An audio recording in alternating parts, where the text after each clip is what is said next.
What's old is rarely good, and what's not good should never be mourned.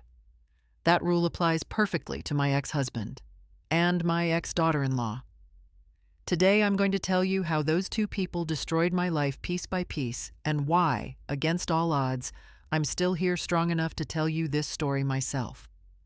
Before we begin, tell me in the comments where you're listening from, and if my story touches you, please don't forget to subscribe. Like and share it means more than you know. It was a crisp autumn morning when I decided to do something I had avoided for 3 long years. I put on my wool coat, locked my lake house door, and drove toward Weston's neighborhood. My hands trembled slightly on the steering wheel, not from the chill, but from the thought of facing my son and his wife again. I told myself it was time. Blood can't stay frozen forever. When I pulled into their driveway, the house looked larger than I remembered, remodeled, shinier, almost like it was trying too hard to show off. I was about to ring the bell when I caught movement at the back of the house. A man, mid-30s, maybe well-dressed, hurried out the back door. His shoes clicked sharply against the tiles. I frowned. Who leaves another man's house that early on a Saturday morning? He didn't see me, but I saw him clearly. His suit fit perfectly. His car waited just around the corner, engine running. But what froze me wasn't his face. It was the watch on his wrist. A silver vintage Omega with a faint scratch across the clasp. My late husband Richard had worn one exactly like that. My pulse quickened. I whispered to myself, "No, it can't be." That watch was buried with his pride 25 years ago when he walked out and never looked back. I forced a smile when Alyssa opened the door. Her perfect makeup couldn't hide the shock in her eyes when she saw me. Weston appeared a few seconds later, stiff polite like a host, greeting an unwanted guest. The air between us was heavy with things unsaid. "Mom, we weren't expecting you," he said, voice cautious. I looked around the living room. New furniture, polished marble counters, expensive art on the walls. None of it looked like Weston's simple taste. Then I saw it on the coffee table, half hidden under a folder of real estate contracts. My fingers trembled as I picked it up. A set of documents neatly clipped together, the top page, a photocopy of a birth certificate. My eyes locked on the name printed beside father. Richard Crane Ford. My throat tightened. The pen slipped from my hand. It wasn't possible. Richard had changed his name after the divorce, or so I thought. Now his name was right there, joined with mine again, like a ghost returning through paper. My heart pounded as I turned toward Weston, but before I could speak, I heard footsteps upstairs and the faint echo of laughter that didn't belong to either of them. And in that moment, I knew this visit would change everything. People often say time heals everything, but I learned long ago that some wounds only grow quieter, never smaller. 25 years ago, I stood in the marble lobby of Ford Realty, the company Richard and I built from the ground up, and watched him walk out with his new secretary, a woman young enough to be our daughter. The whispers that followed were cruel. In Cleveland's real estate circles, everyone knew the story Richard Ford left his wife Bailey for a girl who could barely spell escrow. Clients stopped calling. Friends chose sides. Most didn't choose mine. When the divorce papers arrived, my lawyer warned me the fast-track settlement would strip me of company shares. Richard offered a check and a smile, saying it was for my own good. I refused to sign. The next week, I was escorted out of the office I had decorated myself. Even the receptionist avoided my eyes. In court, Richard's attorney argued I didn't contribute significant intellectual property to the company. I remember laughing bitterly at that phrase, intellectual property. I built every open house pitch, every investor meeting, every late-night client dinner, but apparently that wasn't property at all. The judge divided the assets. Richard kept the company. I got the lake house, the car, and a modest savings account. When the gavel hit, I felt strangely calm. I didn't fight for more. I only asked for Weston. My son was 12, then quiet and wide-eyed, torn between parents who no longer recognized each other. Richard didn't protest custody. He had already moved on. Those first few years after the divorce were a blur of exhaustion and rebuilding. I sold homes for other agents, saved every penny, and paid off the lake house early. Every morning, I looked at my reflection and reminded myself that I didn't need anyone to survive. The day I hung my own real estate license on the wall, I made a silent promise never again would a man decide my worth. Since then, I've been polite but distant with everyone.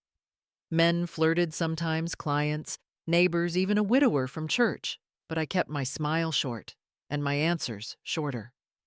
Independence became my armor. It kept me safe, but it also kept me alone. Weston grew up, married Alyssa, and drifted away, repeating his father's charm and distance all over again. So when I saw that man leaving my son's house this morning, with Richard's old watch gleaming on his wrist, it wasn't just shock that hit me. It was the echo of everything I had tried to bury. After the divorce, I didn't allow myself the luxury of collapsing. Grief was a privilege for people who had someone left to catch them. I had Weston, and that was enough reason to stand up. I went back to school at 43, sitting in a classroom full of young agents-to-be, all of them bright-eyed and full of ambition. They whispered about me at first, the older woman in the second row with a divorce scandal behind her name. I ignored it. I took notes, asked questions, passed the realtor's exam with one of the highest scores in the state, and walked into a small real estate office in Ohio with nothing but my determination and a second-hand briefcase. The company specialized in managing rental homes, old forgotten houses that other agents didn't care for. I took them one by one. I learned to sand floors, repaint walls, fix leaky faucets, and talk tenants through their fears. Every broken door I repaired, every yard I cleaned, was a piece of my own healing. When I saved enough, I bought my first fixer-upper, a yellow cottage by a cornfield. It was falling apart, but it was mine. I spent months repairing it after work, painting until midnight with a single lamp glowing in the kitchen. When I finally rented it out, the tenant handed me the first check, and I remember thinking, this is what freedom feels like. I repeated the process again and again. Each house I renovated became part of my quiet empire. Nothing flashy, just solid and steady. My savings grew slowly but surely. I opened a retirement account, bought life insurance, and made sure every legal document had my signature alone. I even appointed a power of attorney, my lawyer Declan Hayes, so no one could ever manipulate me again. I had learned my lesson. Protection doesn't come from love, it comes from preparation. People in the community began to know me. They called me Ms. Ford from the lake. I was the agent who told the truth even when it cost her a sale. The mayor once thanked me for helping a widow avoid a bad mortgage deal. I smiled politely, but I didn't go to the town dinners or the Christmas parties. My world had become simple and small, exactly how I wanted it. To the outside world, I was strong, independent, even admirable. But behind the locked door of my home, I lived quietly with my routines: coffee at 6, emails at 8, silence by 9. Weston was the only person I still called family. I sent him birthday cards, holiday messages, sometimes money when he and Alyssa were between jobs. I thought that was enough, until this morning when everything I had built on solitude began to crack. When Weston told me he was getting married, I tried to sound happy, though something inside me tightened. He had met Alyssa Reed at his engineering firm, a bright, ambitious secretary with a polished smile and a voice sweet enough to make anyone drop their guard. The first time I met her was at a Sunday brunch. She arrived in a pale blue dress, brought flowers, and called me Mrs. Ford, even after I told her to call me Bailey. Her manners were flawless, rehearsed even. Weston looked proud, his hand resting on hers the entire meal. I wanted to believe he'd finally found someone kind. But when her eyes met mine, there was a flicker too sharp, too measuring. It was the look of someone taking notes, not making connections. After the wedding, their life seemed perfect from the outside. Alyssa posted photos of them cooking together, laughing at dinner parties, vacationing in Florida. Everyone in Weston's circle adored her. She remembered birthdays, sent thank you notes, organized charity events. To them, she was the dream wife. To me, she was a performance on repeat. When I visited their house, she offered coffee in a tone that managed to sound both polite and distant, as if every word was filtered through calculation. Weston didn't notice. Men rarely do. It started with small suggestions. Mom Alyssa thinks it's easier if we have one joint bank account, Weston said one afternoon over the phone. A week later, he mentioned that Alyssa had convinced him to refinance the mortgage so the house would be under both their names. She just wants to make sure we're equal partners, he said proudly, not realizing how quickly equality can turn into control. Then came the investments. Alyssa talked about wanting to learn real estate to follow in my footsteps, as she put it, during one strained dinner. She asked casually how I handled my rental properties, what the average value was, and whether I still managed the payments myself. Her questions were light-friendly, but her eyes told a different story, sharp, calculating like she was mentally adding up numbers behind her smile. One evening, I caught her glancing at a document I'd left on the counter, my property insurance statement. When our eyes met, she smiled, pretending she hadn't seen it. That was the first time I felt the old warning flare in my chest, the same instinct that once told me Richard was cheating long before the world knew. I brushed it off, then not wanting to seem paranoid. But deep down, I knew history has a way of repeating itself, especially when greed wears a new face. It began with a polite request over coffee that slowly turned into a demand. One Saturday morning, Alyssa visited me at the lake house alone. Her smile stretched too wide to be sincere. She started with compliments, how beautifully I managed my rental properties, how inspiring it was for a woman my age to be financially independent. Then she leaned forward and said softly, "Weston and I are thinking about launching a small startup. We just need some capital to get it off the ground. Maybe you could sell one or two of your houses to help us. It would be an investment in our future." I stirred my coffee, pretending to consider it, though my answer was already clear. "Alyssa," I said calmly, "those homes are my retirement plan, not venture capital." Her smile froze. "We're family." "Bailey," she insisted, her tone tightening. "Don't you want Weston to succeed?" I looked at her and replied, "I want him to succeed through his own effort, not by spending what I've spent decades earning." That was the first crack. The air between us chilled instantly. She left that afternoon without finishing her drink, her heels clicking against the porch like hammers. After that day, things changed subtly, but unmistakably. Weston started calling less. When we spoke, his words felt cautious, rehearsed like someone had already told him what to say. He once mentioned that Alyssa thought I was a bit controlling, that maybe I should trust them more. I remember setting the phone down and staring at the wall, realizing how fast poison spreads when spoken sweetly.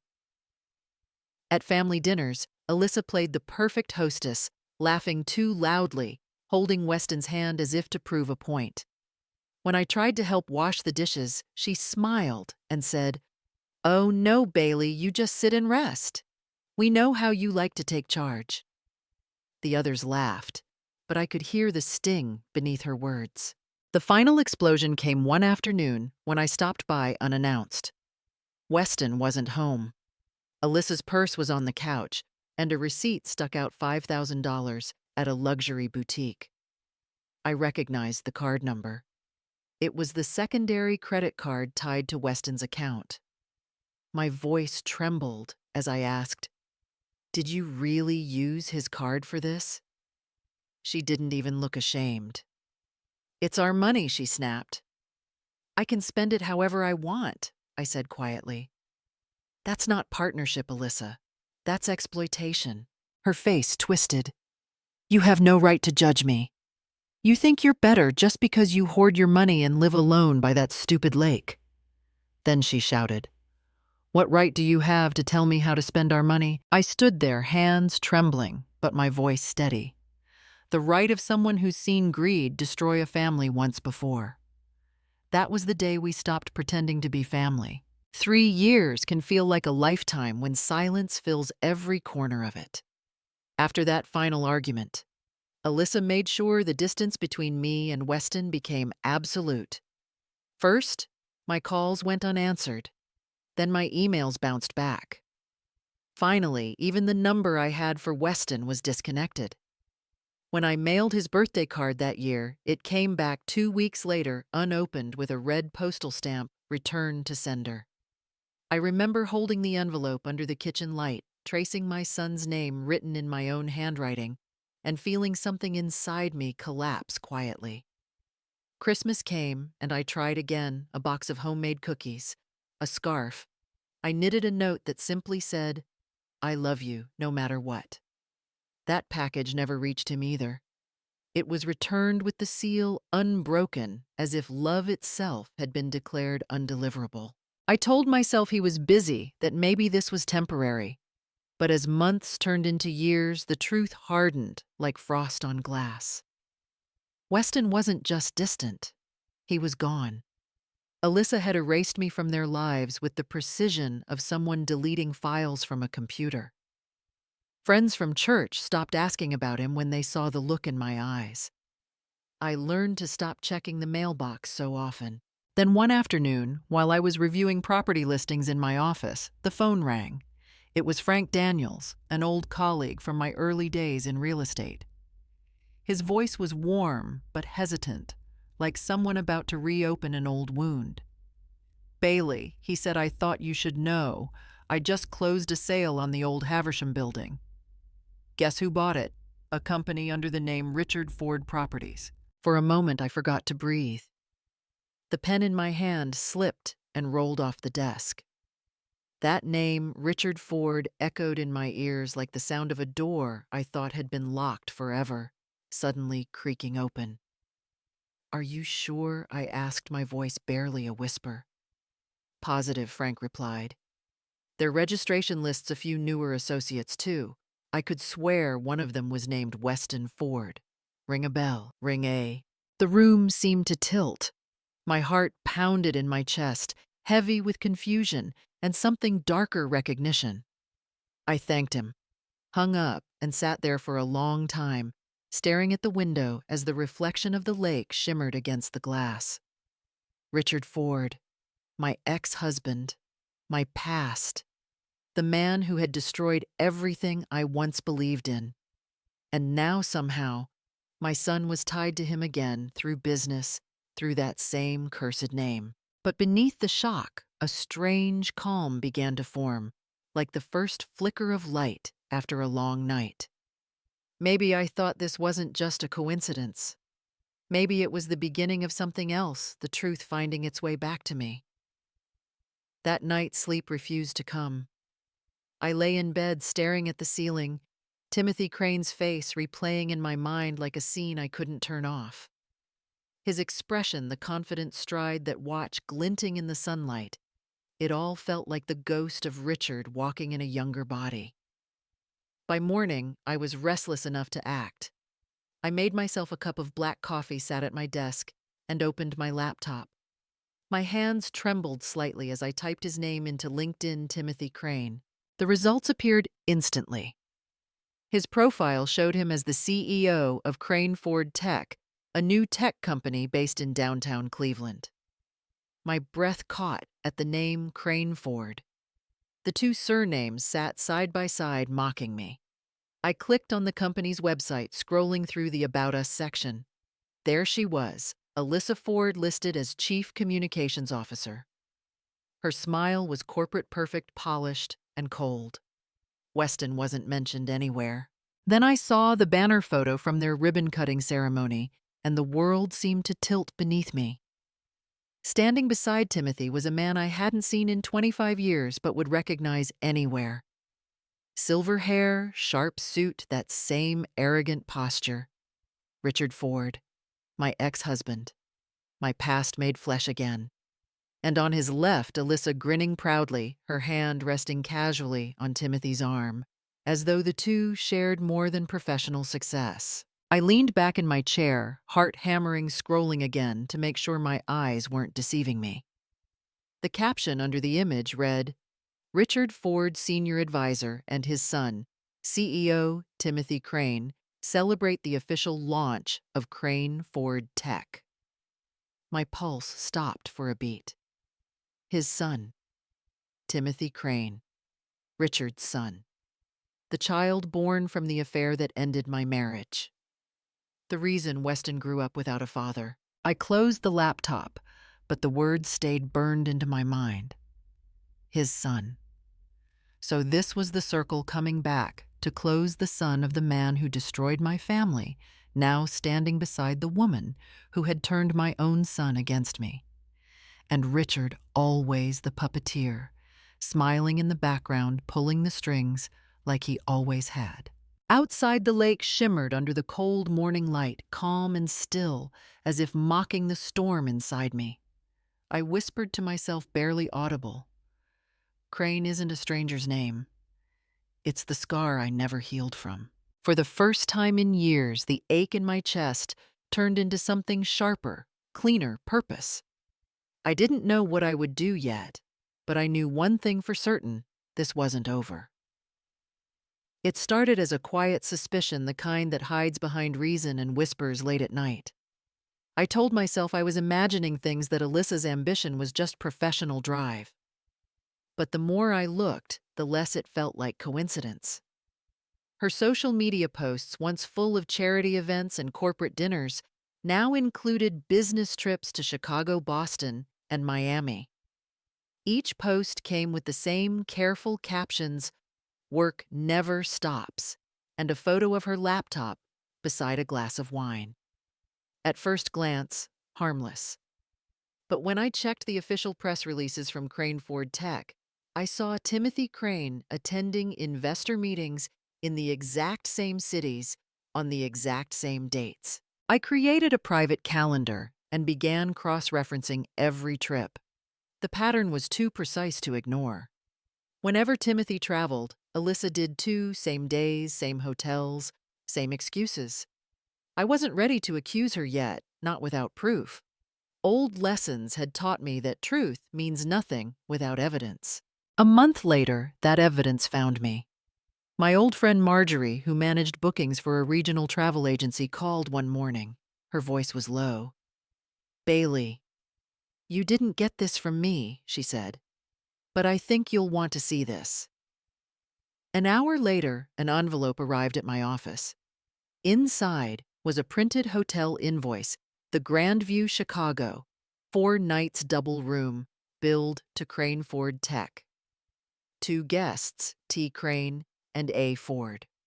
The charge was authorized under corporate expenses. I remember sitting perfectly still, staring at those names as if they might rearrange themselves into something innocent.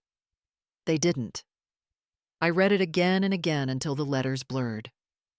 That night I called my lawyer Declan Hayes, the same man who had helped me secure my properties years ago. He didn't ask many questions, only said, "If you're right, we'll need to do this properly, no mistakes." With his help, and through legal channels, I obtained footage from airport security, civilian access evidence permitted under Ohio's privacy law for ongoing legal concerns. The video showed Alyssa and Timothy walking side by side at the Cleveland terminal. They carried matching luggage, spoke closely, and boarded the same flight, same time, same gate, same plane. I watched the clip 3 times. There was no mistaking them. The woman who had turned my son against me was now betraying him with the son of the man who had once destroyed my life. For a long moment, I couldn't breathe. Then the pain settled into something colder, steadier. This wasn't just betrayal. It was history repeating itself 2 generations later, the same poison running through new veins. And I knew deep in my bones that I would not let it happen again. It happened on an ordinary Tuesday morning, the kind that begins with quiet coffee and ends with your world tipping sideways. I had logged into Weston's joint bank portal, something he'd set up years ago just in case Mom for emergencies. I hadn't used it since the wedding, but habit, or maybe worry, pushed me to check. The numbers looked off right away. His balance, once steady and comfortable, was draining fast. Transaction after transaction, each transfer neat and methodical, all sent to the same recipient, CF Innovations. At first, I thought it might be a tech startup. Weston worked in engineering after all, but curiosity tugged harder. I opened my laptop, went to the Delaware Business Registry, and typed the name in. The results loaded quickly, and my stomach dropped. CF Innovations, LLC. Registered agent Timothy Crane. My pulse quickened. I scrolled further down the page, and there it was, the listed legal advisor, Richard Ford. I leaned back in my chair, heart pounding. My ex-husband's name stared at me from the screen, bold and cruel, as if mocking me from another life. Richard Ford, who had once stolen my company, my peace, and now it seemed my son's future. I dug deeper, downloading the company's public filings. They were slickly presented but vague, full of empty buzzwords. Sustainable innovation, emerging digital assets, high-yield private investment. There were no patents, no prototypes, no team of engineers, just photos of ribbon cuttings and smiling faces. Timothy, Alyssa, and Richard, like one perfect little family built on deceit. Declan, my lawyer, confirmed my worst fear. "This looks like a classic Ponzi setup," he said over the phone that evening. "They're moving funds from new investors to pay fake profits to old ones. There's no actual product. It's smoke and mirrors." I stared out the window at the lake where the water was calm and gray, reflecting a sky that felt too heavy for breathing. I whispered more to myself than to him. "So Weston's money, his savings, is feeding this." Declan's voice was quiet. "Yes. And if your son's involved, even unknowingly, it could ruin him legally." The thought made my hands go cold. Every dollar Weston sent was being swallowed by the same man who had once left us with nothing. Richard had found a way to poison another generation, this time through spreadsheets instead of scandal. I closed my laptop, slowly feeling the weight of what I'd just uncovered. The past wasn't gone. It had simply changed its disguise. And now my son's hard-earned money was fueling the empire of the man who had once called himself my husband. That was the moment the fear turned to resolve. I had lost everything to Richard once. I would not lose my son to him again. The next morning, I drove downtown to meet the one man I knew I could trust with a storm like this, Declan Ward. We hadn't spoken in years, not since the messy fallout of Richard's company scandal, but I knew his name still carried weight in legal circles. Back then, Declan had been one of Richard's sharpest attorneys. Now he ran his own firm, specializing in white-collar crime, the kind of fraud that destroyed families behind polished boardrooms and corporate smiles. His office sat in an old brick building, quiet but dignified, the brass plaque on the door reading Ward and Associates. Declan greeted me with the same calm authority I remembered. "Bailey Ford," he said, shaking my hand firmly. "It's been a long time." I nodded. Too long, and not for a good reason. I laid out everything, the company, the transfers, the photos, the invoices. He listened in silence, taking notes, his expression tightening only slightly when I mentioned Richard's involvement. When I finished, he leaned back in his chair, steepling his fingers. "You can't confront them yet," he said quietly. "If you go to Weston without proof, they'll twist it into paranoia. We do this the right way, legally, methodically. He outlined a plan. First, we document everything. Get me copies of Weston's statements, he said. We'll subpoena anything that ties Crane Ford Tech to those transfers. He would dig into ownership filings, investment authorizations, and correspondence, the trail of paper that corporate criminals always think they've buried deep enough.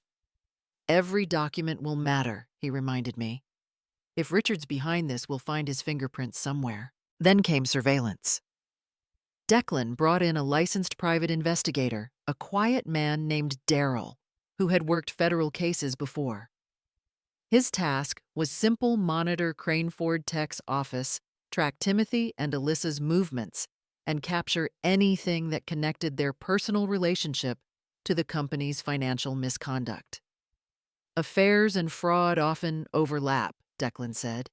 One feeds the other. Within days, Daryl sent photos of Alyssa and Timothy leaving the office together at noon, sharing coffee, entering the same car after hours. Every picture added another thread to the web. But Declan wasn't just focused on catching them. He was determined to protect me too. Bailey, he said one evening as we reviewed documents, if this escalates, they may come after your assets. You need to secure everything now. Under his guidance, I transferred my rental properties and savings into a living trust under my sole control.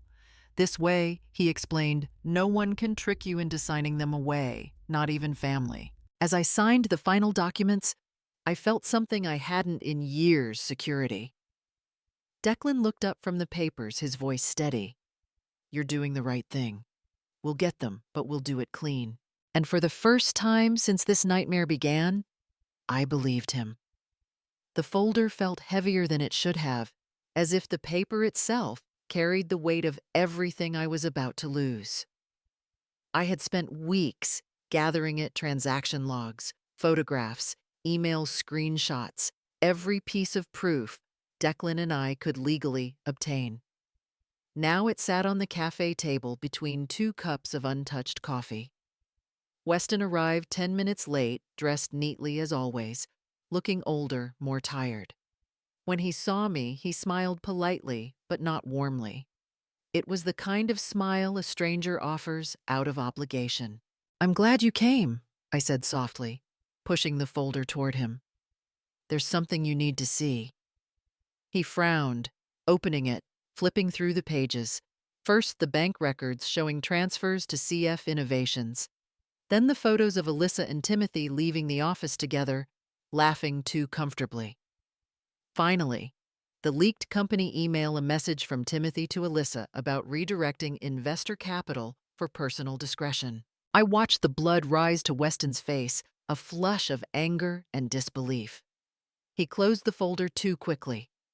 What is this, Mom? Evidence, I said quietly.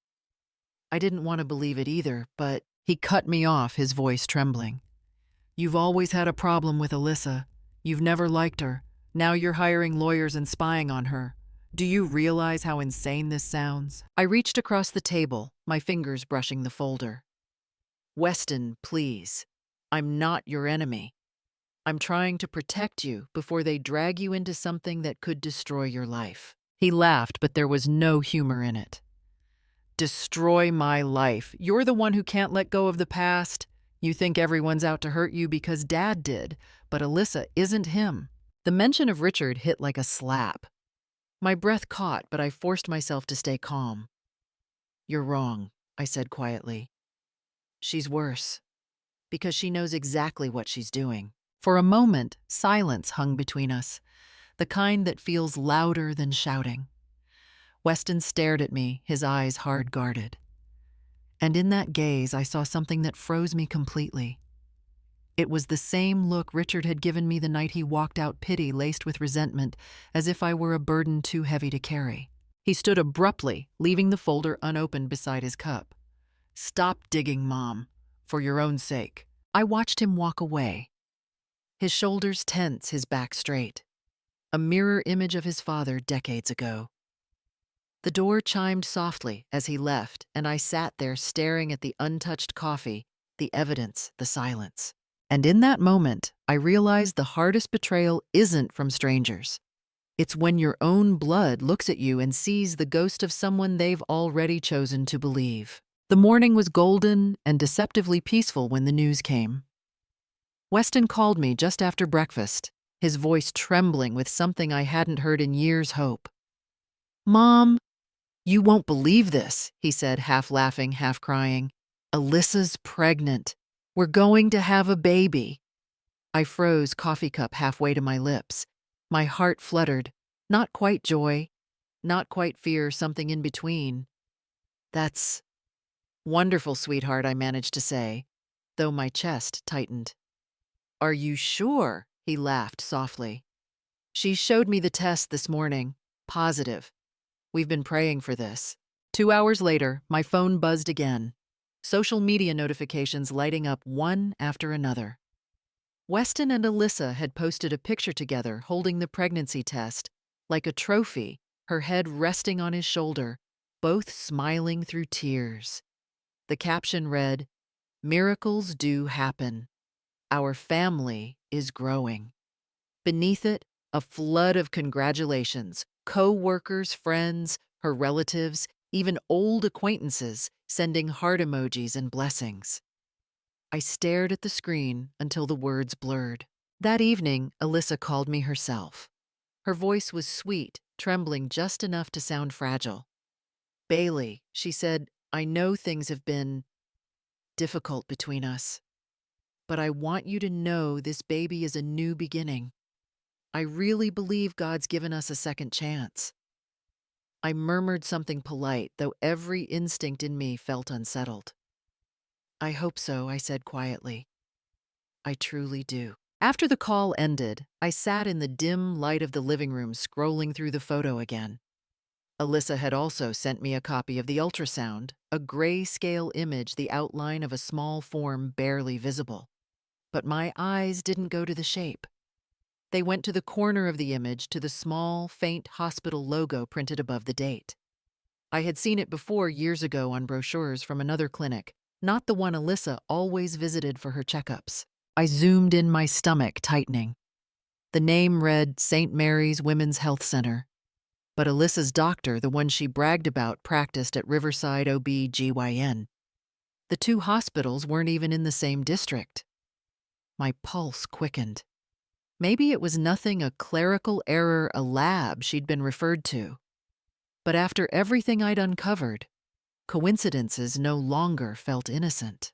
Weston was overjoyed already, talking about nurseries and names, saying maybe this baby would bring everyone together again. I listened, smiled, and told him to rest. But deep down, a cold whisper began to stir, the same kind of whisper I'd heard 25 years ago, right before Richard's lies unraveled. I looked again at the photo, Alyssa's beaming face, Weston's tearful eyes, and that tiny, wrong hospital logo. And I knew. Miracles don't come with forged paperwork. The email came on a gray afternoon when Weston was still at work. It was from his doctor's subject line, simple lab results. He opened it without thinking, expecting something routine, maybe a vitamin deficiency, maybe stress markers. But as he scrolled through the attachment, his eyes caught a single line that froze him completely. No active sperm count detected. The words didn't make sense at first, like they belonged to someone else. He reread them again and again until they blurred, until the screen felt too bright. His hands began to shake. A week earlier, during a routine checkup for chronic fatigue, the physician had suggested a fertility test, just to be thorough. Weston had agreed, mostly out of curiosity. He never imagined it would come back like this.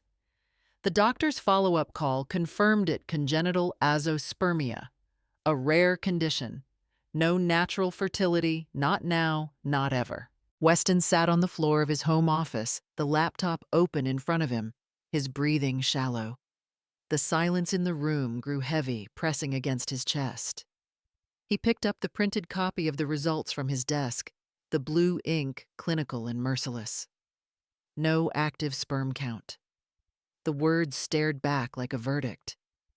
He felt the world narrowing, sound fading, replaced by the echo of his own heartbeat. Images flashed through his mind. Alyssa smiling with the pregnancy test, her trembling voice calling it a miracle, the ultrasound photo she had shown him with tears in her eyes. A miracle. His throat tightened. If this report was right, that miracle was biologically impossible. He tried to reason through it. Maybe a lab error, maybe contamination, maybe a mistake. He reached for his phone to call the clinic, but stopped halfway. His hand hovered trembling. Somewhere deep down, a memory stirred the countless nights Alyssa claimed she was too tired, the business trips that never matched her company's official schedule, the way she locked her phone immediately after reading certain messages. Pieces that once seemed random now aligned like shards of broken glass, forming a single reflection. He stood up slowly, pacing the room. Every thought felt heavy, every breath shallow. The truth wasn't shouting. It was whispering, soft, relentless, undeniable.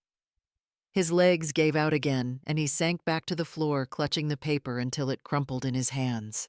The line glared up at him one more time.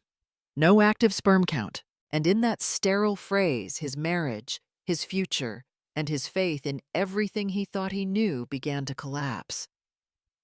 I couldn't sleep that night. The air in the lake house felt too still, too aware of what was about to break. I sat at my desk, watching the moonlight spill across the papers Declan had helped me collect, and wondered whether Weston had finally opened his eyes. But when he didn't call, I knew he hadn't. A mother always knows when her child is still lost. By dawn, my instincts told me to act. I drove to his house, the one Alyssa had redecorated, into something that looked more like a showroom than a home. Weston wasn't there. He'd gone to the office early, but I waited. Hours later, when I returned home, Declan called. "You should check the company expense files," he said. "Sometimes the truth hides in the paperwork." That evening, Weston finally came. His face was pale, eyes distant. He didn't need to say a word. I could see it, something had cracked inside him. He carried a folder, the same kind I used to keep for property sales. He sat down and whispered, "Mom." I looked at Alyssa's files. He told me everything in a quiet, trembling voice. How he had found invoices labeled consulting trip, Q2 with Timothy Crane's name listed beside hers. How those dates matched the weekends Alyssa claimed to be traveling for work. How the receipts from Crane Ford Tech showed both their names on the same hotel invoice in Denver, the same weekend Alyssa had skipped my birthday dinner pretending to work late. Each word felt like a nail being driven into a coffin. Then he said something that broke me more than anger ever could. "You were right, Mom. You warned me." He showed me the email I had sent weeks before, the one I wrote late at night when I first noticed strange withdrawals from his investment account. I still remembered the words I'd typed. "I'm not accusing Alyssa, but something isn't right. Please check before it's too late." He had never read it. It sat unopened in his inbox while I stayed silent, trying not to meddle. Trying to be the kind of mother who respects boundaries. Now he knew. And I saw it in his eyes, the same hollow disbelief I once saw in Richard's the day he realized his double life couldn't hold. History, it seemed, was cruel enough to repeat itself through my son. Weston covered his face with both hands.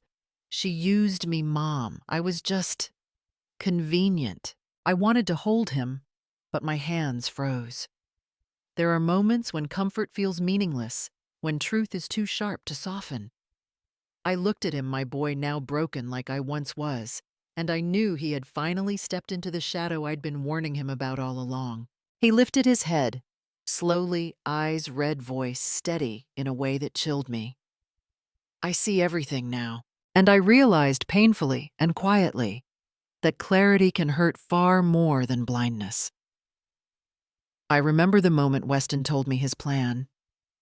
His voice was calm, but his hands trembled slightly, the way Richards used to when he was about to make a dangerous move. Mom, he said I need to see the truth with my own eyes. I wanted to stop him, to tell him that knowing the truth doesn't always heal, sometimes it burns. But he had already decided. A man betrayed once as a child doesn't fear betrayal as an adult. He prepares for it. He bought a small Wi-Fi spy camera, legally certified the kind used by security professionals. It was barely the size of a coin, with night vision and automatic audio sync. He showed it to me before installing it, tucked safely behind the wedding photo that hung in Alyssa's office. "It's poetic," he said, with a half smile that broke my heart. "The same frame she used to show our love. Now it'll show the truth." Alyssa thought Weston was traveling for work. He told her he'd been assigned to a week-long conference in Detroit, kissed her goodbye, and left his suitcase by the door for effect. But instead of boarding a plane, he stayed in town working remotely from a small apartment Declan had arranged for him. Every night, the camera synced, automatically uploading recordings to his laptop. I didn't know all the details. Weston wanted to protect me from what he was doing, but I knew his silence carried weight. Something was coming. On the second night, the recording captured what he had feared all along. The audio was grainy, but the voices were unmistakable. Alyssa's tone was soft, persuasive, the same tone she used to charm investors. "Richard trusts us completely," she said. "Once the data is altered, he'll be the one holding the blame." There was a pause, then Timothy's voice, cold, measured the kind of voice that doesn't tremble even while plotting ruin. "And when he's arrested, the remaining shares will fall to us. The baby will secure the inheritance." Weston told me he froze when he heard it, not because of the betrayal itself, but because of how casual it sounded. They weren't just lying, they were strategizing. The child, the company, the manipulation, all threads in the same web spun long before Weston realized he was trapped inside it. He played the recording for me the next morning. Hearing Alyssa's voice say those words, "Richard trusts us completely," felt like time folding back on itself. 25 years ago, I had heard nearly the same sentence from Richard's mouth spoken to another woman. History doesn't just repeat, I thought. Sometimes it mutates, wearing a new face, speaking in a younger voice. Weston sat across from me, eyes hollow but steady. "Now I have proof, Mom," he said.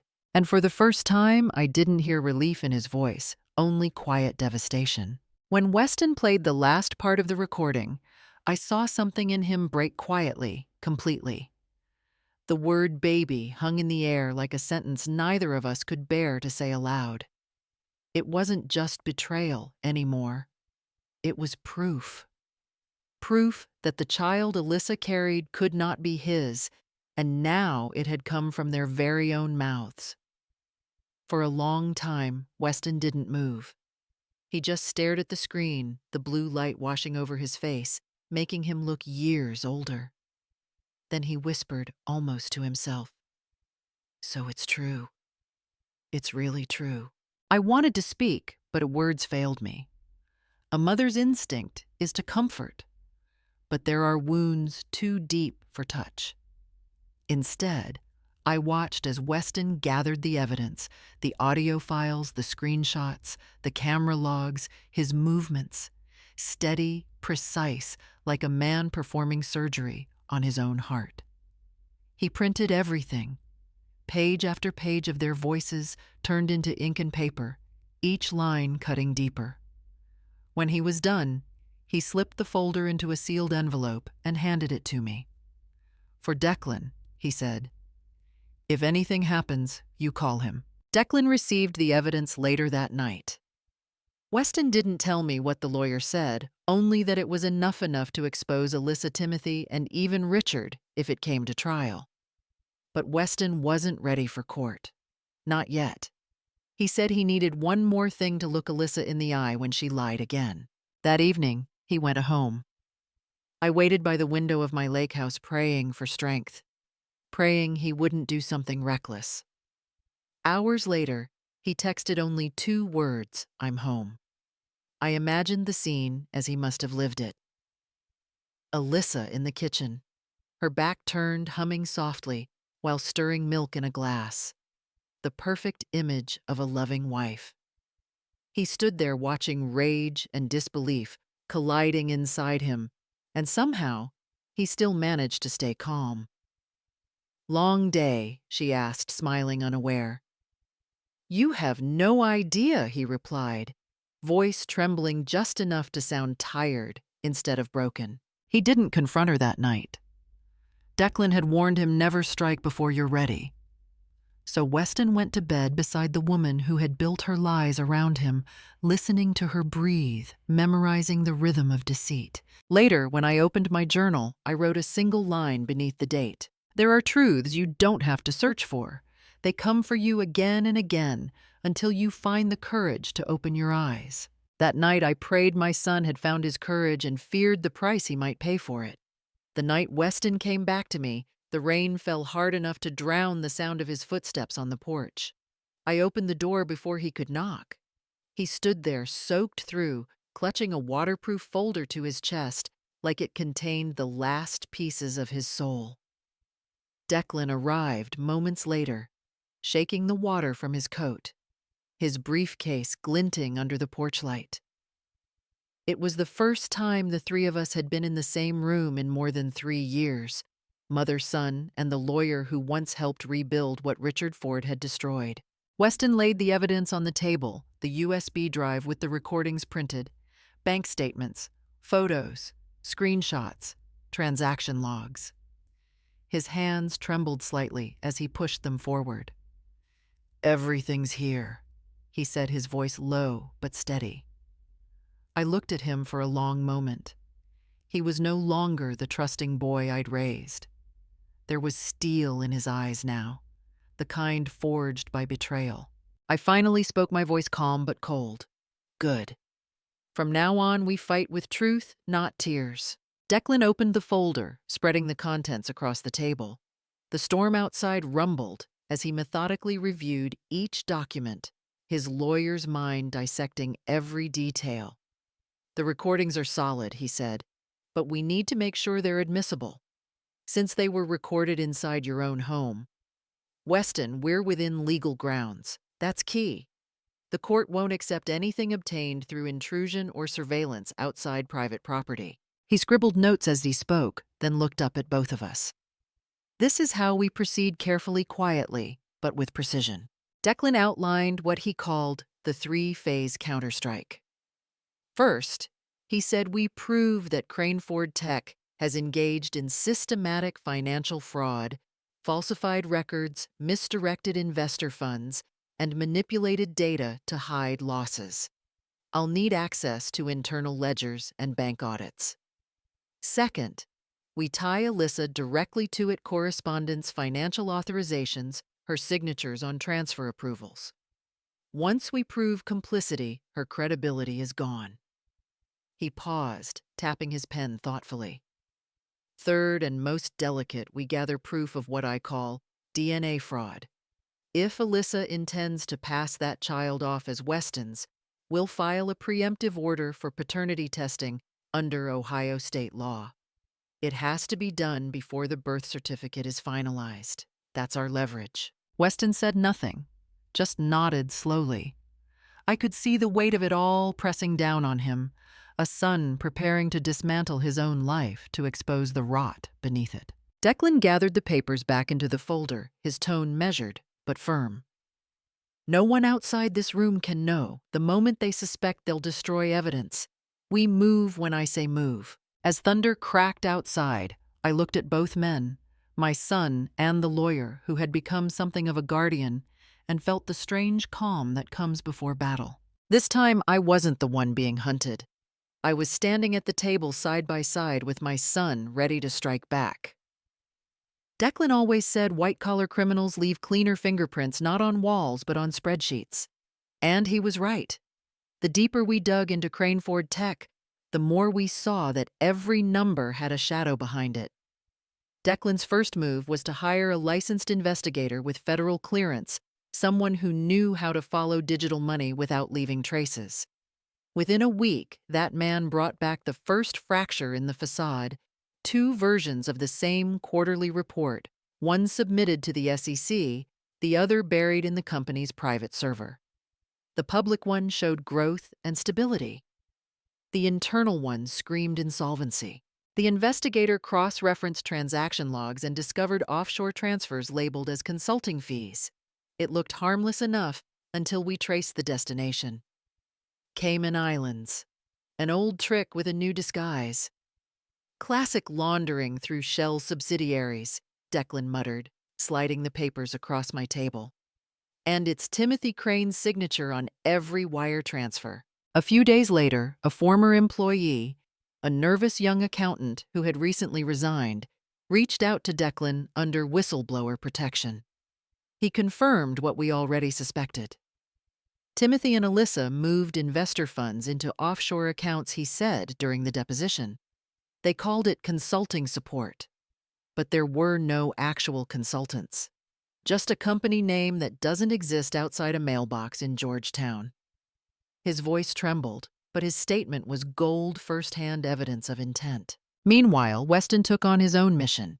He knew the company's internal systems well enough to slip through the cracks without being detected. One evening, he called me from his office, his voice low but charged. "Mom, I found something," he said. Through the server backup, he had uncovered a draft email saved on Richard Ford's account, a message that was never sent, but auto-saved in the system. In it, Richard had written, "The new capital infusion will cover our temporary losses. Keep this confidential until quarterly disclosure." Declan read it twice, jaw tightening. "That's deliberate misrepresentation of financial condition," he said. "Violation of Section 10B of the Securities Exchange Act.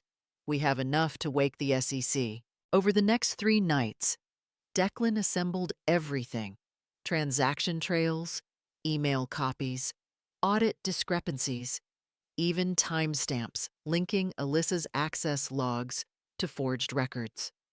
Each document was stamped cross-referenced and stored in encrypted drives. The case was no longer about a broken marriage or betrayal. It was about a criminal enterprise masquerading as a family business. When Declan finally looked up from the files, rain was falling again outside his office. "We're past emotion now," he said quietly. "This is law." And for the first time, I realized we weren't just fighting greed.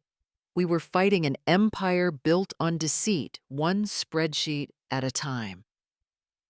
Declan came to see me early that morning, his face pale but composed, the way only a man who has stared at something unthinkable can manage. He didn't speak right away. He simply placed a folder on my kitchen table, the paper inside still damp from the rain. "Bailey," he said quietly, "you need to brace yourself for this." Inside were copies of medical records, Alyssa's name, the date of her prenatal tests, and a private laboratory address I didn't recognize. It wasn't the hospital she'd always bragged about, the one in the Riverside system, where Weston's insurance covered every expense. This one was small, tucked under a shell company registered out of state. Declan tapped the header line. She didn't go through standard hospital labs. She used a private facility. That's how she thought she could hide it. He had already been in touch with federal investigators, the same SEC FBI task force handling the Crane Ford fraud case. Through a cooperating lab employee, they uncovered what Alyssa had really done. She submitted 2 DNA samples, Declan explained. One labeled mother, one labeled father. But the father's sample wasn't Weston's. It was Timothy Crane's. My breath caught. She used Timothy's DNA, he nodded gravely, and listed Weston as the father of record. That's what makes it criminal. If that birth certificate is filed using falsified genetic data, it becomes felony.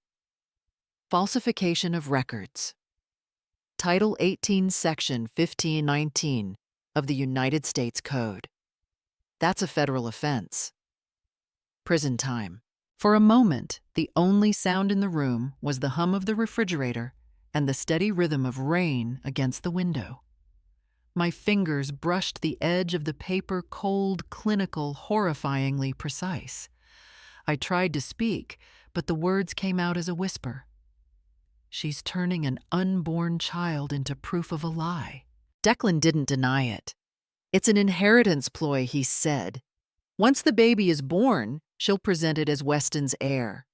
That secures her claim to Ford family assets and ties her legally to Richard's company. Timothy gets the money, Alyssa gets legitimacy.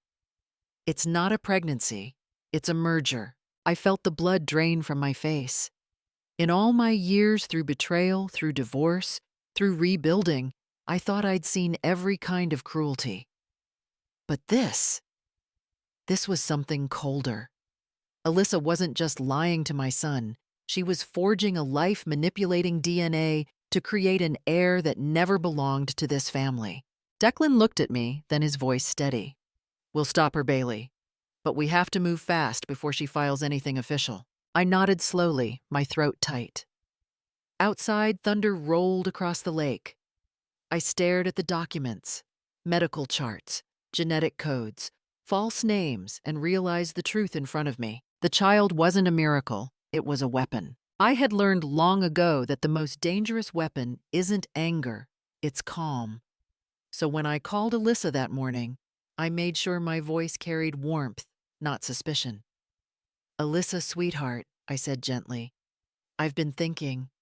We've had enough bitterness in this family. I just want peace. I sent you a little gift, something to remind us of better days." She hesitated at first, probably wondering if I had finally surrendered, but greed and vanity always win. "That's thoughtful of you, Bailey," she replied, her tone cautious but curious. "What is it?" "Oh, just something pretty," I said, smiling into the silence. "A necklace. You used to like silver, didn't you?" 2 days later, the delivery confirmation came through. I had wrapped it myself, a delicate silver chain with a small pendant shaped like a dove. Inside that pendant was a legal-grade digital recorder motion and sound-activated the same model private investigators use under federal compliance. It would begin recording whenever it detected the voice of the wearer. I told Declan everything. He didn't object. "As long as she accepts it willingly," he said, "it's admissible. Let's just pray she talks." And talk she did. That Friday evening, while Weston pretended to work late, Alyssa prepared for her usual consulting call. The camera on her laptop lit up. Timothy appeared on the screen, relaxed, holding a glass of wine. "You look radiant," he said. "I guess lying agrees with you." Alyssa laughed softly, touching the pendant around her neck. "Don't flatter me. We're almost there. When the baby is born, Weston will sign over his shares. He'll think it's for family security. Once that's done, we cut him off. Clean, no drama." Timothy leaned forward, smirking. "And Richard. He's too old to notice he's being pushed out of his own empire. By the time he realizes, we'll be in control." Every word was clear. Every sentence sealed by the quiet whir of the recording device. The next morning, the audio automatically uploaded to the secure server Declan had set up. When he played it back in his office, even he looked stunned. "She just confessed to conspiracy," he said. "Conspiracy to commit wire fraud federal level. That's enough to bring down all three of them." I didn't celebrate.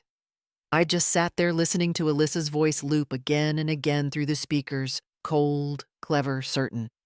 The necklace I'd sent as a peace offering had become Pandora's box, and when it opened, it released every secret they'd tried to bury.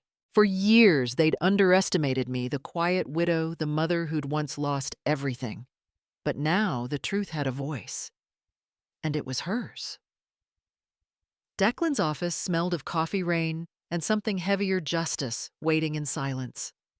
The entire conference table was covered in folders, flash drives, and printed reports stacked in perfect alignment. Declan worked with the precision of a surgeon, piecing together every fragment we'd uncovered over months.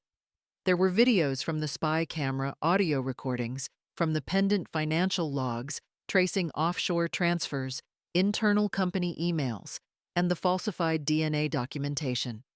Each one was a cut into the facade that the Crane-Ford empire had built. When the final binder clicked shut, Declan exhaled softly. "It's ready," he said. "This goes to the SEC and the FBI Financial Crimes Division first thing tomorrow morning. It's airtight." Weston sat across from him, silent, his face pale but resolute. He had already read the statement several times, each word heavier than the last. Declan slid the last page forward and handed him a pen. "You'll be listed as the primary witness. You have whistleblower protection under the law, anonymity, security, full federal coverage. But once this is filed, there's no turning back." Weston hesitated only for a heartbeat before signing his name. The blue ink bled slightly on the page, like veins spreading beneath paper. "I don't want money," he said quietly. "I just want it to stop." Declan nodded. "That's exactly what makes you credible." When the formalities were done, I placed another envelope on the table. It wasn't evidence, it was my will. "I've moved everything into a revocable living trust," I told them. "The house, the rentals, even the lake property. Weston will be the beneficiary once this case is over." Weston looked at me startled. "Mom, you don't have to." I stopped him with a look. "This isn't about inheritance. It's about cleansing what's left of our bloodline.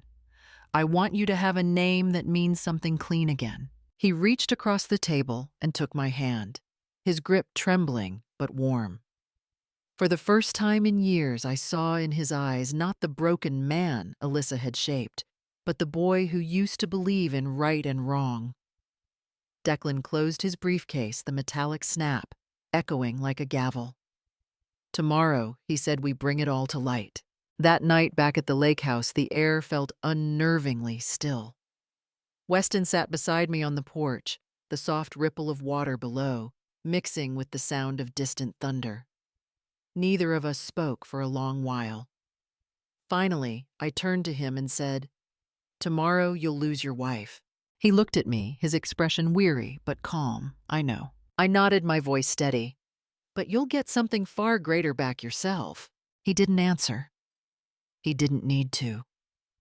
In that silence, I knew the storm was finally about to break, and this time it would not destroy us. It would wash everything clean. The morning of the ceremony felt almost unreal, too bright, too polished, too quiet for what was about to happen. The glass tower of Crane-Ford Tech gleamed against the sky, its lobby lined with banners that read, "Investment Expansion Ceremony." Cameras flashed, reporters gathered, and a jazz trio played in the corner to welcome guests who had no idea they were walking into a battlefield disguised as a business event.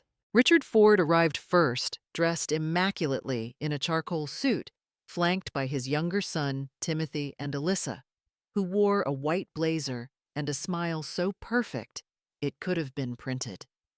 She was introduced to the press as the company's new director of public relations, the fresh face of family leadership.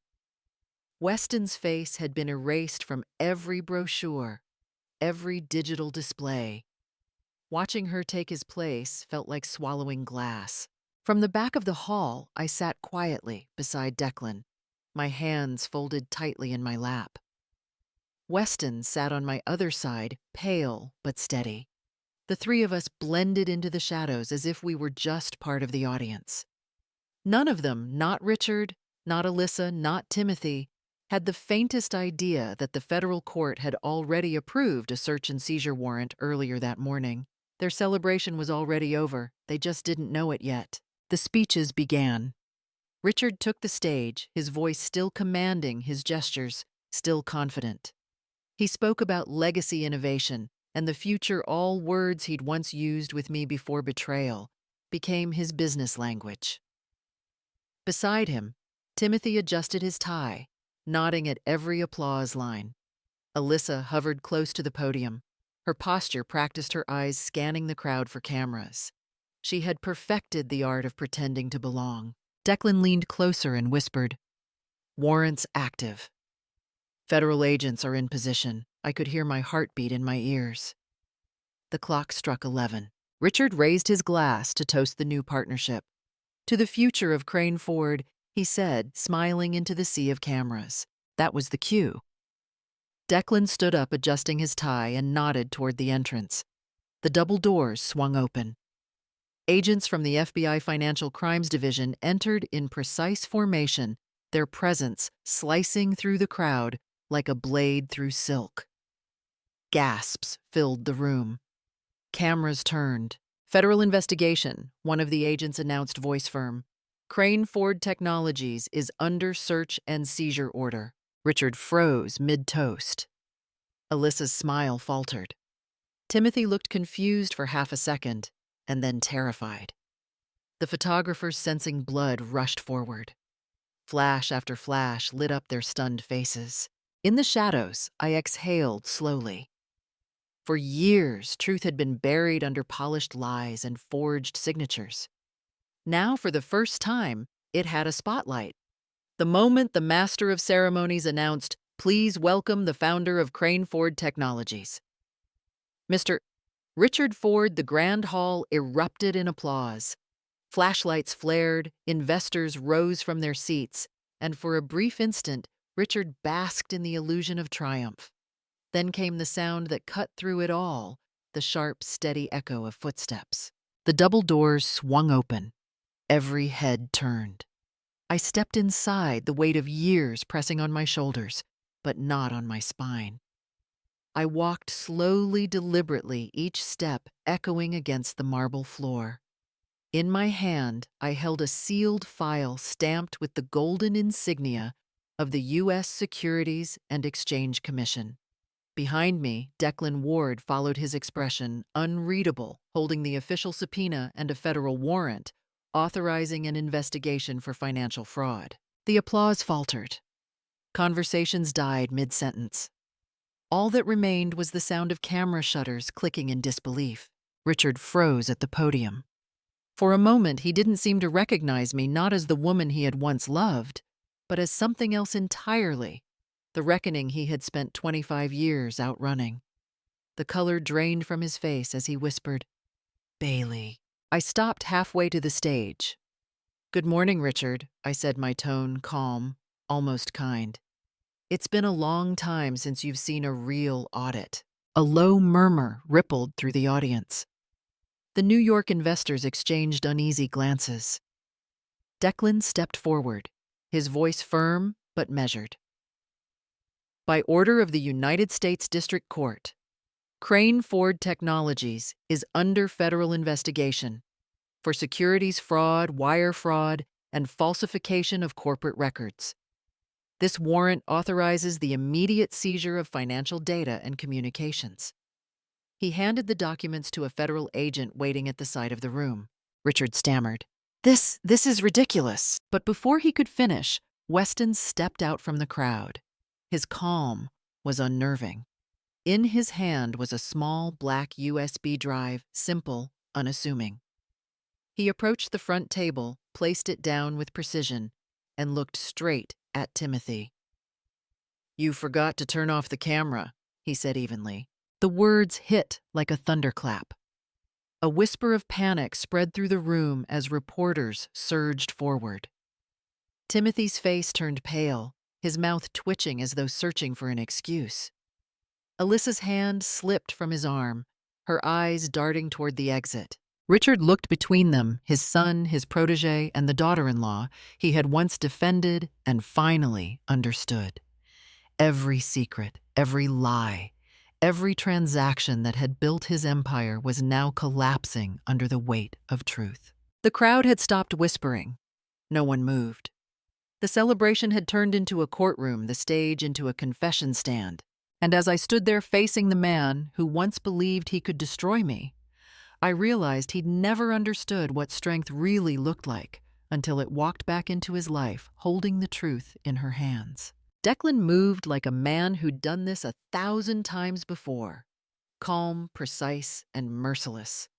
He crossed the stage, his polished shoes echoing in the silence that had swallowed the hall.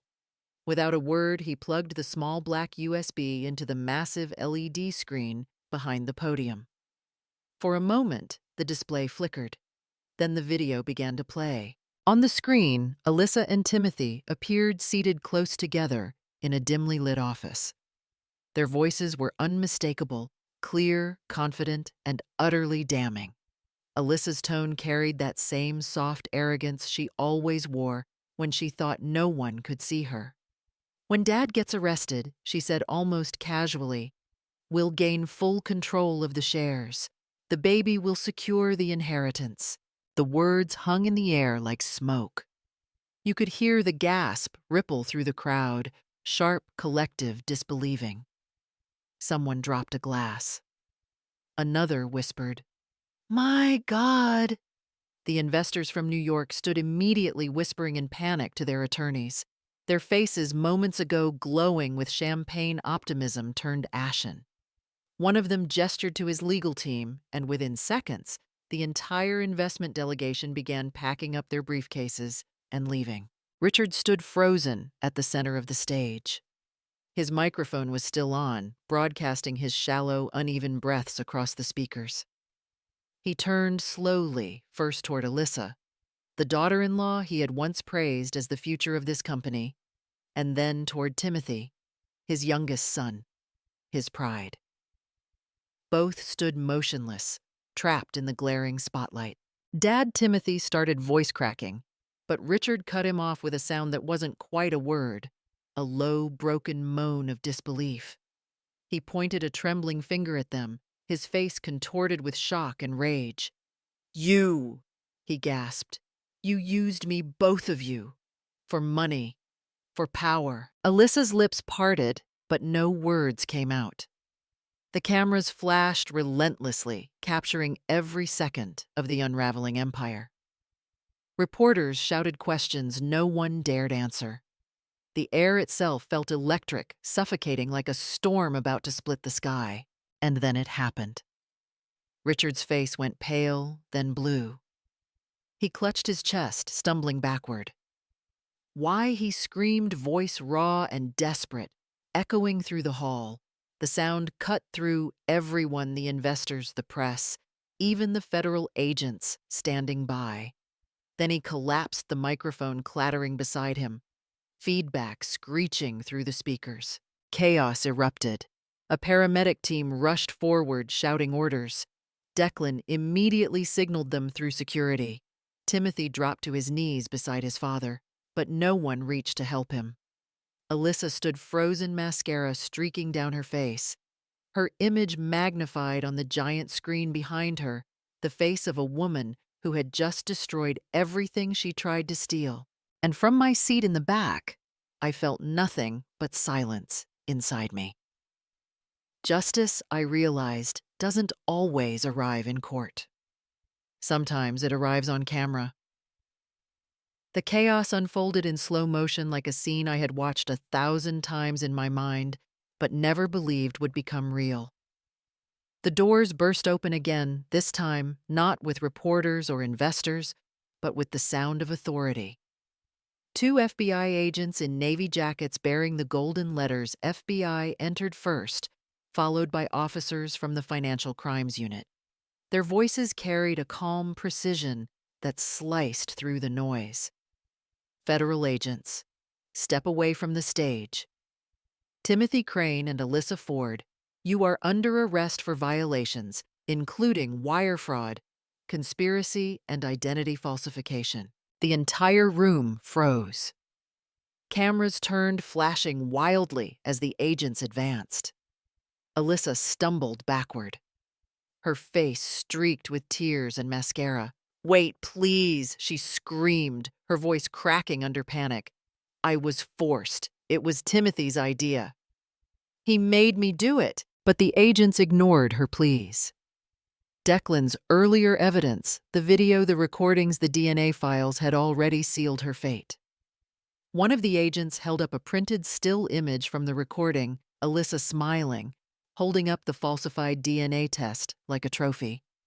The crowd murmured in disgust. Even those who had once admired her now looked away.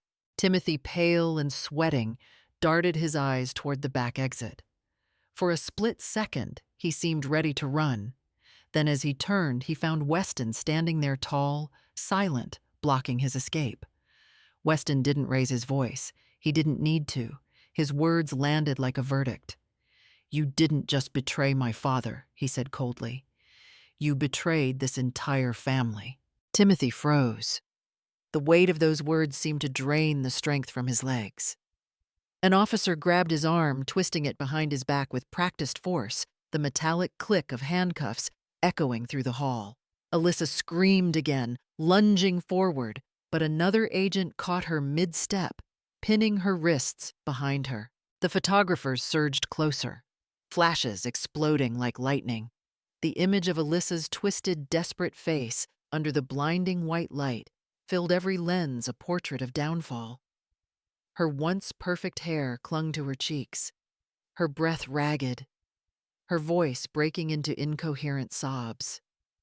Timothy kept his head down, his designer suit now wrinkled, his polished shoes scraping against the marble floor as he was led away. Federal agents read their rights clearly and formally, every syllable echoing against the walls that had once housed ambition and deceit. The investment expansion ceremony banner still hung behind them, a cruel irony above the ruin it celebrated. As the arrests continued, the reporters fought for angles, their flashes reflecting off the FBI badges. It was chaos, but a kind of beautiful chaos. Truth had finally taken form wearing a uniform and handcuffs. From where I stood in the back, my hands trembled slightly. Not from fear, but from release. Justice, after 25 long years, had finally stepped into the frame. The chaos had finally begun to settle. Reporters murmured, cameras lowered, and the sound of handcuffs clinking faded as the two betrayers, Alyssa and Timothy, were escorted out through the main doors. The glare of flashing lights followed them until the heavy doors closed, sealing the scene behind them. For the first time in years, the room was still. Then a reporter stepped forward, microphone trembling slightly in his hand. "Mrs. Ford," he said, voice hesitant but eager. "Do you have any comment? Anything you want to say?" I straightened my back, feeling the weight of every eye in the hall turned toward me. The years of humiliation, betrayal, and silence seemed to dissolve in that single moment. My voice came out calm, steady, sharper than the glass beneath my heels. "There are children," I said, "who are not born from blood, but from greed. And greed never knows how to call anyone mother." The words hung in the air like a verdict. The crowd fell completely silent. Even the hum of the cameras stopped, as if the entire building had paused to listen. I didn't raise my voice. I didn't have to. Truth has its own volume when spoken at the right time. Declan, standing beside me, placed a firm, reassuring hand on my shoulder. His eyes, usually so guarded, softened. Weston stood just behind him, his expression torn between shame and relief. For a long moment, he couldn't speak. Then, in a voice hoarse but honest, he whispered, "Mom, I'm sorry." I turned to him, and for the first time in years, I saw not the lost man shaped by deceit, but the son I had once held in my arms. I didn't answer. I simply nodded, because forgiveness doesn't always need words. Sometimes it lives in the quiet understanding between two souls who have finally survived the same storm. The reporters slowly backed away their lenses, no longer hungry for scandal, but awed by the gravity of what they had witnessed. Outside, through the tall glass windows, the afternoon sun spilled across the city skyline. Its light hit the steel letters on the tower's facade, Crane Ford Technologies. The name still shone, but the meaning behind it was gone, stripped bare by truth. A gust of wind swept through the open doors, rustling papers and cooling the heavy air. I stood there for a moment longer, breathing in the quiet, the light, the end of it all. Justice, I realize, doesn't roar. It stands tall, speaks once, and lets silence finish the sentence. Justice didn't arrive with fanfare. It came quietly months later through the steady rhythm of court hearings and verdicts. The headlines told the story in blunt, emotionless language: Crane Ford executives sentenced for fraud and identity falsification. But behind those words were years of deceit, finally paying their price. Timothy Crane received 12 years in federal prison for wire fraud conspiracy and falsifying identity records. The court described his crimes as a calculated betrayal of trust, driven by greed and vanity. Alyssa Ford stood beside him, no longer polished or poised, just another name on the docket. She was sentenced to 10 years for her role in financial manipulation and document fraud. The video evidence, her laughter, her plans, her pride, left no room for mercy. Richard Ford faced his own reckoning. Though he wasn't directly involved in the falsified accounts, the investigation revealed his willful blindness and indirect participation in concealing illegal transfers. He chose to cooperate, testifying against Timothy and Alyssa in exchange for a suspended sentence. But there was no redemption in the eyes of the public. His name, once printed in gold on company plaques and magazine covers, became synonymous with scandal. Crane Ford Technologies was dissolved, its assets seized, its legacy reduced to a cautionary tale taught in business ethics seminars. Weston filed for divorce the day Alyssa's verdict was announced. No anger, no tears, just a clean signature at the bottom of the page. He left the city soon after returning to the lake house where everything began. The silence of home, once heavy with loneliness, now carried peace. I sold part of my rental properties and used the money to establish the Silver Shield Fund, a foundation for elderly victims of family financial exploitation. Every time I read a new case file, I saw echoes of myself in those women who had trusted too deeply, loved too blindly, and paid too dearly. Helping them became my quiet form of justice.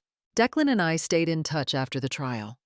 What began as legal counsel slowly turned into companionship, not romantic, but rooted in respect and shared purpose.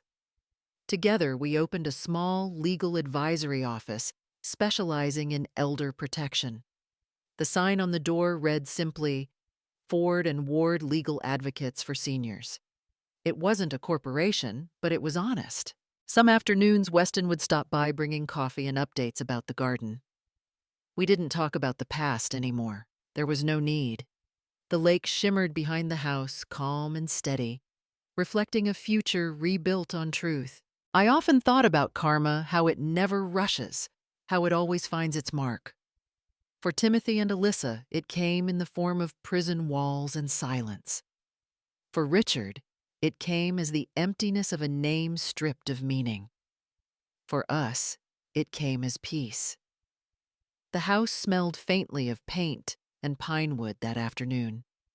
Sunlight streamed through the open windows, glinting off the fresh coat of pale cream Bailey and Weston were brushing onto the walls. It was quiet, the kind of peaceful silence that only comes after a storm has passed. Outside, the lake shimmered, and the sound of cicadas carried through the warm breeze. Weston was working on the window frame's paint, streaking across his knuckles when he broke the silence. "Mom," he said softly, "do you ever regret coming to visit me that day?" Bailey paused, her brush hovering midair. She looked at her son, older now, but gentler somehow, as if truth had finally lifted the weight that deceit once placed on his shoulders. A small smile touched her lips. "If I hadn't walked into that house," she said, "you might still be trapped in a life built on lies. Sometimes we have to lose peace for a moment to find freedom forever." Weston nodded, his eyes glistening, but he didn't speak again.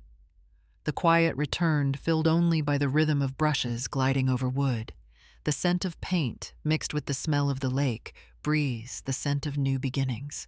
Later, when the work was done and the walls gleamed in the afternoon light, Bailey sat by the window with her worn leather journal.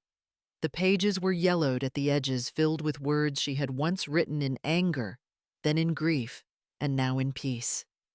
She took her pen and wrote slowly, deliberately, as if carving her truth into time itself. Not every child born into a family carries true blood, But only honest love can create a real one. She closed the book, resting her hand over the cover for a moment. Through the glass, she watched Weston tend to the garden, pruning the lavender, replanting the roses. It was a simple act, but to her it felt sacred. A son reclaiming his roots, a mother watching him grow again from truth instead of illusion.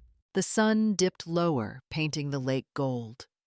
Bailey leaned back, exhaling a long, quiet breath. The past no longer hurt. It simply existed like an old photograph, proof that she had lived lost and risen again. And if someone had asked her at that exact moment what justice meant, she would have said it wasn't about punishment. It was about clarity, the moment when truth finally stands still and refuses to hide. If you've ever been betrayed by someone you trusted, don't stay silent. Truth doesn't need to scream. It only needs one person brave enough to open the door.